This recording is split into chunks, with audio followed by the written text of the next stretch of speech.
Howdy folks, you're watching Deuce, and this is an AR-15 with a 10.5-inch barrel and a 6-position adjustable stock.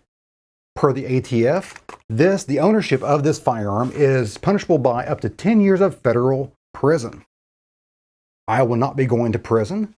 And I will explain to you why I won't be going to prison for owning this firearm at the end of the video. Apparently, per YouTube's new algorithm, if you watch the end of the video, it helps out the channel. So please do that, and I'll explain to you why my cornhole will not be scathed from ownership of this firearm. But today, we are talking about a legal firearm that everyone who can own a firearm should be able to own, and that is an AR-15 pistol with a brace. As we all know, these pistol braces have really come under fire from the ATF. And their latest proposal is to give us a checklist, if I can get that in a light there, a checklist of what is acceptable and not acceptable for a braced AR-15 pistol setup. So let's determine if this legal firearm will remain legal if this is passed, and what we have to do to pass this firearm through the checklist. Also, we might go for a high score. Let's get to it. The proposed criteria is sectioned off into 3 sections. You got the prereqs, you got section 2 and section 3, each one with their own total point value. So first of all, the prerequisite in section 1, does the weapon with a unloaded magazine weigh more than 64 ounces? Yes, 105.2 ounces. Cool. Number 2, the weapon should have an overall length of between 12 inches and 26 inches. So let's go ahead and measure it out here. That's from the butt end of the brace to the end of the muzzle. And I'm getting 26.5. That doesn't sound right. Hold on. You can see right there. There we go. 26.5 inches. So I'm going to have to just scrap this upper and go with this little boy here, the 7.5-inch upper. That doesn't sound right. Oh yeah, wait. I'm sorry. You're supposed to measure it without any kind of muzzle devices. So let's remove the muzzle device, which in this case is a flash hider. You go to the end of the threaded portion of the barrel, and we are at 25 inches. The reason why they stipulate the muzzle device is being removed is so people don't just add a suppressor at the end and call it a rifle.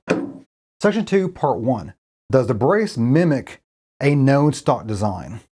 I would say no, because this is one stock here. There's the adjustable 6-position stock, and this is the rifle stock. Neither of these look close to the functioning of the brace. So that's 0 points. Section 2, Part 2 is the rear surface area of the blade or of the brace. Does it influence shouldering or not? Is there extra material back here to make it more comfortable to shoulder, or does it make it even less comfortable to shoulder on purpose? Well, I'm going to give it 1 because it's not really designed to discourage shouldering, but there is material back there at a minimum amount to make the blade, and that's it. So 1 point. Section 3, is this adjustable? Well, I didn't think so, but apparently this brace is considered adjustable per some guidelines in the section 3 part of this. So I'm going to go ahead and get my Bondus Allen keys out here. And by the way, anyone at the action pistol range, if you find my 3mm Allen key, please let me know. I'm pretty sure I'll left it there.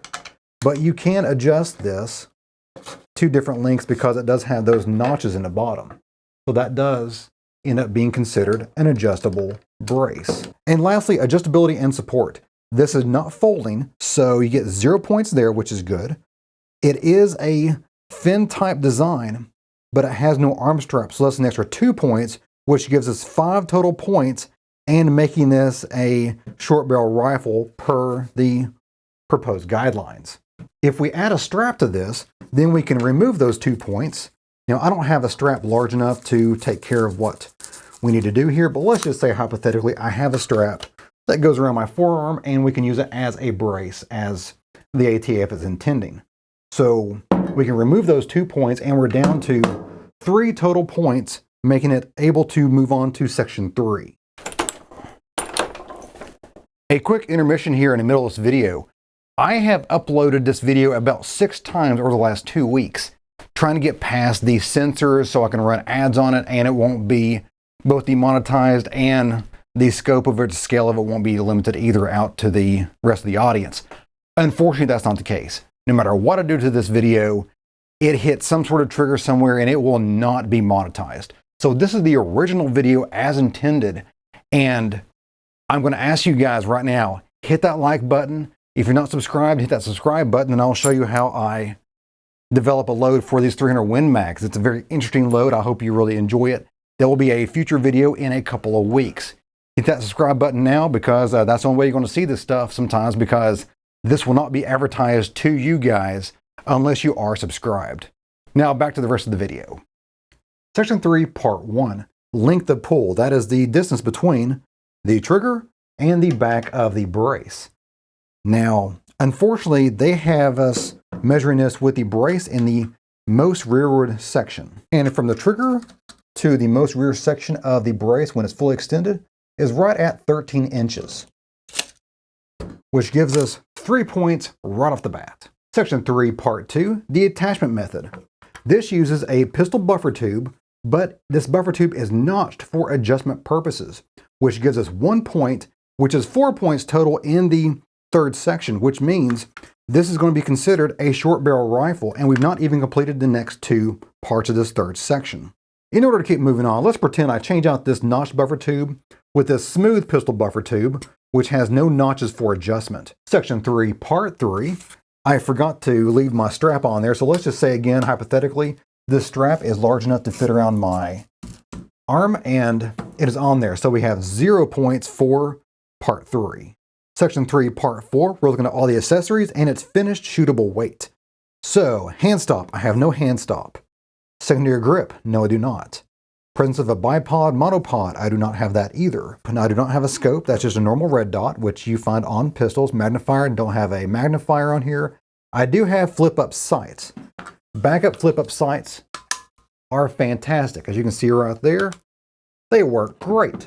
And you can see through their co-witness through the red dot. But that gives us 1 point, which gives us 4 total, and making this a short barrel rifle. So we've got to take those backup sights off. And lastly, it cannot weigh more than 120 ounces as it sits with an empty magazine. We are at 103 ounces, so we are good. This would fall under acceptable with the ATF's point system as far as I can tell. I could be wrong. If I did make some sort of mistake, unfortunately, you won't know until you go to prison. But I'm pretty sure that is a legal braced pistol per the ATF's proposed ruling. And now it's time to go for a high score. We still have the 13-inch length of pull. So that is a total of 3 points already. Next up, we are keeping the notched pistol buffer tube. So that's an extra point right there. We're up to 4. We have removed the strap, so we have a blade type design without a strap. 2 more points. The flip-up backup sights have been added back to the pistol, so that's 1 more point. I've also taken a liberty to add a flip-to-the-side magnifier, 2 more points. And because I occasionally enjoy a stainless steel magazine, that puts us right over the edge at 120.1 ounces. Another 4 points. So without really changing anything about this, we have gone from 3 points to 13 points. A huge thank you to everyone who stayed to the end of the video. It really helps out the channel and this video. Now to answer your question, how come I have a 10.5-inch barrel with a 6-position adjustable stock and not worry about my cornhole getting cornholed? Is cornhole a verb too? I don't know. But how come I'm not worried about that? Well, because this is registered as a short barrel rifle on my trust. Now, I've got most of the trust information covered up, but you can see trust and TN right there. The rest of that identifies the trust as belonging to me. Well, guys, that's it for me today. I hope you enjoyed it. If you did, give me a like and go subscribe. A lot more is on the way. If you have any comments, questions, or a show idea, leave that in the comment box of the video. I've tried to keep as many as possible. And as always, you guys have a great day. See ya.